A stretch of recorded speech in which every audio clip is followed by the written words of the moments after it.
It's a big proud moment for me today. My batch of North Bombay Welfare Society High School, batch of 1984, has contributed for all the cycles today. We have 31 cycles worth almost 1.5 lakh rupees. Thank you.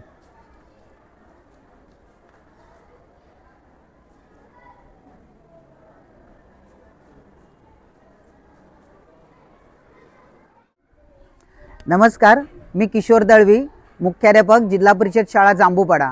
आज आमच्याकडे Sangeeta Darwekar charitable ट्रस्टच्या वतीने आमच्या शाळेतील उत्कृष्ट निबंध लिहिणाऱ्या विद्यार्थ्यांना सायकलचं वाटप होत आहे। विद्यार्थ्यांमध्ये गुणवत्ता वाढावी म्हणून हा एक उत्कृष्ट असा चांगला उपक्रम आहे आणि एवढ्या विद्यार्थ्यांना आज आमच्या शाळेतील विद्यार्थ्यांना ट्रस्टकडनं सायकलचं वाटप होतंय। तर मी शाळेचा मुख्याध्यापक या वतीने मी ट्रस्टचे खूप खूप आभार मानतो। जे 15 दानशूर व्यक्ती आहेत त्या सर्वांचं मी आमच्या शाळेच्या वतीने खूप खूप धन्यवाद आणि आभार व्यक्त करते। आभार।